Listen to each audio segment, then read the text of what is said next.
어제 우연히 들었던 대화가 아직도 귓가에 맴돕니다. 아유, 요즘 영 몸이 안 좋아.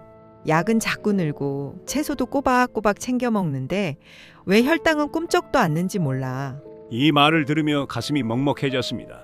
평범한 일상 속에서 우리 주변의 수많은 분들이 겪고 있는 고통스러운 현실이기 때문입니다.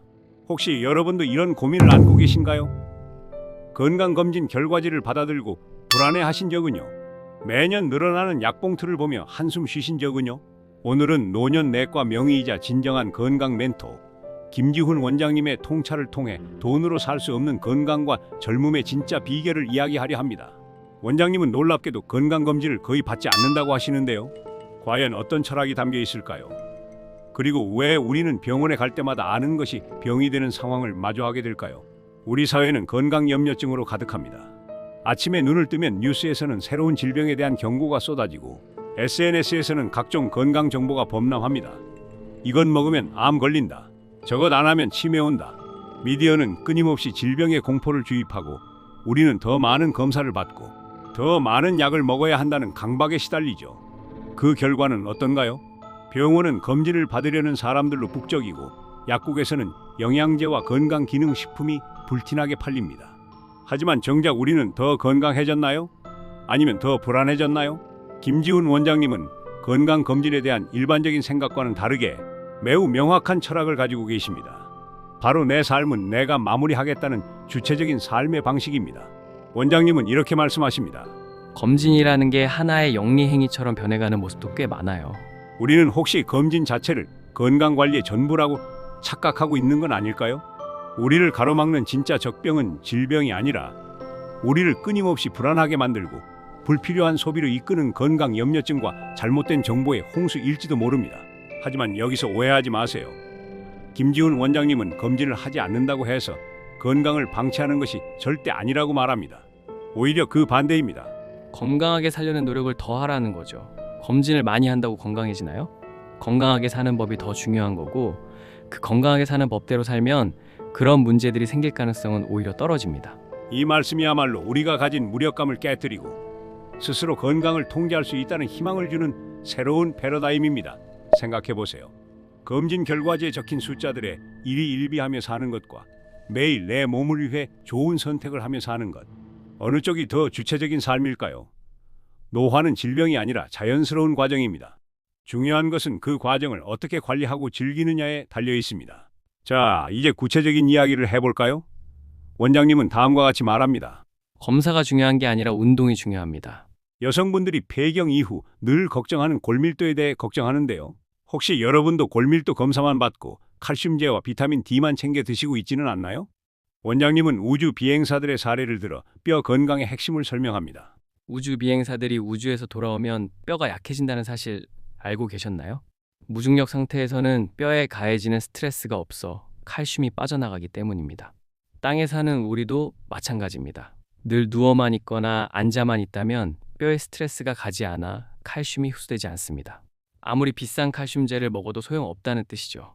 그렇다면 뼈에 칼슘을 넣는 가장 좋은 방법은 무엇일까요? 바로 걷기입니다.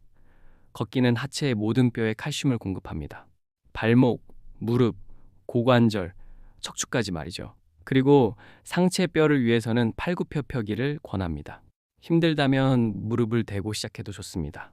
처음에는 5개만 해도 괜찮습니다. 중요한 것은 뼈에 적절한 부하를 주는 꾸준한 운동입니다. 매일 30분씩 걷고 팔굽혀펴기 10개씩만 해도 골밀도는 자연스럽게 올라갈 것입니다. 약에 의존하기보다 내 몸이 스스로 강해지도록 도와주는 것. 이것이 진짜 건강관리입니다. 이제 좀 불편한 이야기를 해볼까요? 우리는 누구나 나쁜 습관이 건강에 해롭다는 것을 압니다. 하지만 원장님의 이 한마디에 우리는 움찔하게 됩니다. 얼마나 쉬워요? 담배를 끊는 것, 술을 적당히 마시는 것, 운동하는 것. 이 모든 일에는 엄청난 돈이 들지 않습니다. 오히려 돈을 벌거나 아낄 수 있는 일들이죠. 왜 우리는 이런 쉬운 일을 하지 않을까요? 원장님은 변수가 하나인 이 일은 세상에서 가장 쉽다고 말합니다. 왜냐하면 바로 내 마음에 달려있기 때문입니다. 생각해 보세요. 나쁜 습관을 알면서도 끊지 못하고 검진 결과에만 연연한다면 그것은 마치 담배를 피우면서 폐 검사만 계속하는 것과 같습니다. 검진은 문제를 발견할 수는 있지만 문제를 해결할 수는 없습니다. 문제를 해결하는 것은 오직 여러분의 선택입니다. 검진 중에서도 특히 주의해야 할 것이 있습니다. 바로 몸에 무리가 가는 침습적 검사들입니다. 원장님은 특히 고령층에게 대장 내시경 검사를 신중하게 고려해야 한다고 조언합니다. 미국에서는 80세 이상에게 검진 목적으로 대장 내시경을 잘 하지 않습니다. 왜일까요? 작은 용종이 암으로 진행되는데 15에서 20년이 걸릴 수 있기 때문입니다. 80세에 발견된 작은 용종이 암으로 발전할 때쯤이면 이미 90세가 넘은 상황일 수 있습니다. 그런데 무리한 검진 과정에서 출혈이나 천공 같은 부작용이 발생할 수도 있습니다. 멀쩡하게 잘 살던 분이 오히려 더 큰 위험에 처할 수도 있다는 것입니다. 과도한 건강 염려증이 오히려 우리를 병들게 하는 건 아닐까요? 암에 대한 공포가 너무 커서 PET 같은 고가의 검사를 무분별하게 받는 것보다 가족력이 있다면 유전자 검사 같은 비침습적인 방법을 고려하는 것이 현명합니다. 이제 우리 모두가 궁금해하는 주제로 넘어가 볼까요? 바로 젊음입니다.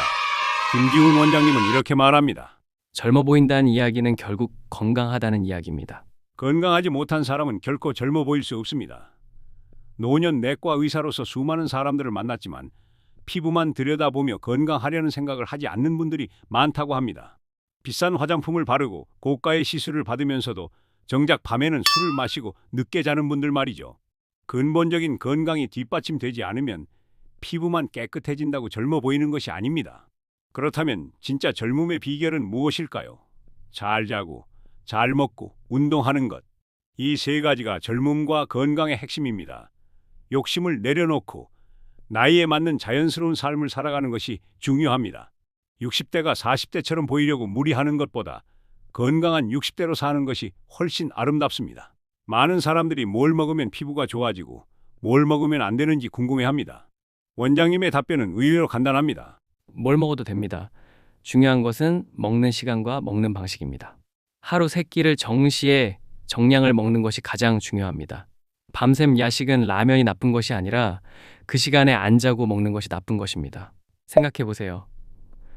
저녁 6시에 먹는 라면과 새벽 2시에 먹는 라면. 같은 라면이지만 몸에 미치는 영향은 완전히 다릅니다. 불규칙한 생활 습관은 피부 노화를 가속하고 전반적인 건강을 해칩니다. 규칙적인 생활과 충분한 수면이야말로 어떤 비싼 시술보다 강력한 피부 노화 방지제입니다. 잠을 제대로 못 자면 몸이 망가지고 그 결과가 얼굴에 낯빛으로 나타나는 것입니다. 밤을 새우고 난 다음날 거울을 보면 얼굴이 푸석푸석하고 생기가 없는 모습을 보게 되는 것처럼 말이죠. 자, 여기까지 들으셨다면 좋아요 부탁드리고 이 채널을 구독하셔서 정기적으로 올라오는 건강 습관 정보를 받아보시기 바랍니다. 보톡스나 울세라, 써마지 같은 레이저 시술에 대한 관심이 뜨겁습니다. 원장님은 젊어 보이는 효과가 분명히 있지만 그 변화가 드라마틱하지는 않다고 솔직하게 말합니다. 재미있는 일화가 있습니다. 원장님 본인의 얼굴 한쪽에만 시술을 20년 전에 했다고 고백하며 그 차이가 거의 티가 나지 않는다고 설명합니다. 수백만 원을 투자해서 얻는 결과가 이 정도 차이라면 과연 현명한 소비일까요? 물론 시술을 받는 것 자체가 나쁜 것은 아닙니다. 다만 시술은 보조적인 수단일 뿐 근본적인 건강관리와 생활습관 없이는 그 효과를 온전히 누릴 수 없다는 점을 기억해야 합니다. 김지훈 원장님이 피부 건강을 위해 가장 강조하는 세 가지는 바로 자외선 차단, 보습제 사용, 그리고 올바른 식습관입니다. 첫 번째, 자외선 차단. 특히 자외선 차단제는 투자 대비 가장 큰 효과를 볼 수 있는 부분입니다. 자외선에 노출되는 총량은 피부에 그대로 축적되어 노화를 가속하기 때문입니다. 외출 시에는 반드시 바르고 야외 활동 시에는 2에서 3시간마다 덧바르는 것이 중요합니다. 흐린 날에도 실내에서도 창문을 통해 자외선은 들어옵니다. 두 번째, 보습제 사용. 건조한 계절에는 보습제를 꼼꼼히 발라 피부 장벽을 보호해야 합니다. 피부 장벽이 무너지면 외부 자극에 취약해지고 노화가 빨라집니다. 세 번째, 올바른 식습관. 신선하고 가공되지 않은 홀푸드 위주의 식사가 필요합니다. 우리의 조상들이 수백만 년 전부터 먹어왔던 홀푸드, 즉 통곡물, 과일, 채소는 우리 몸에 가장 잘 맞는 음식입니다. 생각해보세요. 우리 몸은 수백만 년 동안 이런 음식에 적응해왔습니다. 하지만 가공식품이 등장한 것은 고작 100년도 되지 않았죠. 홀푸드에는 고기나 탄수화물에서는 얻을 수 없는 비타민, 무기 염류, 그리고 강력한 항산화 성분들이 풍부합니다. 특히 섬유소는 장 건강에 필수적입니다. 육류 위주의 식사는 변비를 유발하고 이는 대장암의 원인이 될 수 있습니다. 장에 오래 머물러 있는 음식물은 독소를 만들어내고 이것이 우리 몸을 서서히 망가뜨립니다. 알록달록한 채소와 과일을 골고루 섭취하여 항산화 효과를 높이고 장 건강을 지키는 것이 젊고 건강하게 사는 비결입니다. 빨강, 노랑, 초록, 보라 다양한 색깔의 채소와 과일은 각각 다른 항산화 성분을 가지고 있습니다. 하지만 솔직히 말해볼까요? 바쁜 현대인에게 채소와 과일을 충분히 섭취하는 것은 쉽지 않습니다. 이럴 때 활용할 수 있는 것이 바로 엔자임 주스입니다. 시판 주스처럼 과당이 가득한 오렌지 주스가 아닙니다.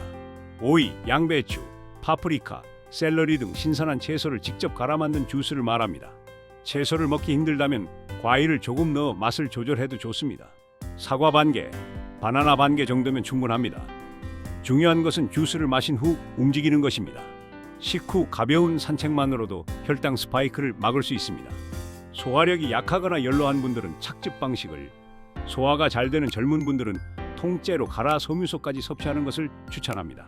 여기까지 들으시면서 어떤 생각이 드셨나요? 그래, 알겠는데 실천하기가 어렵지 않을까? 나이 들어서 지금 시작해도 될까?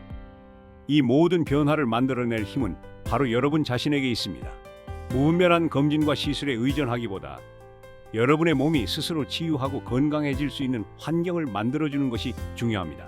지금 당장 무엇부터 시작할 수 있을까요? 오늘부터 30분만 일찍 자보는 건 어떨까요? 내일 아침 물 한 잔과 함께 채소 주스 한 잔을 마셔보는 건 어떨까요? 점심 식사 후 10분만 걸어보는 건 어떨까요? 작은 습관 하나를 바꾸는 용기가 여러분의 삶을 완전히 바꿔놓을 것입니다. 오늘 우리는 김지훈 원장님을 통해 건강검진의 진짜 의미와 젊음을 유지하는 본질적인 방법에 대해 알아보았습니다. 기억하세요. 건강과 젊음은 돈으로 살 수 있는 것이 아닙니다. 규칙적인 생활과 올바른 습관을 통해 가꿔 나가는 것입니다. 검진보다 중요한 것은 매일의 선택입니다. 뼈 건강은 약이 아닌 운동으로, 피부 노화는 시술이 아닌 생활 습관으로, 진짜 젊음은 건강한 몸에서 나옵니다. 여러분, 우리에게는 선택권이 있습니다. 불안에 떨며 검진 결과지에 의존할 것인가? 아니면 매일 내 몸을 위한 좋은 선택을 하며 주체적으로 살 것인가는 여러분이 결정하는 것이니까요. 저는 여러분이 후자를 선택하실 거라 믿습니다. 그리고 그 선택이 여러분의 삶을 완전히 바꿔놓을 것입니다.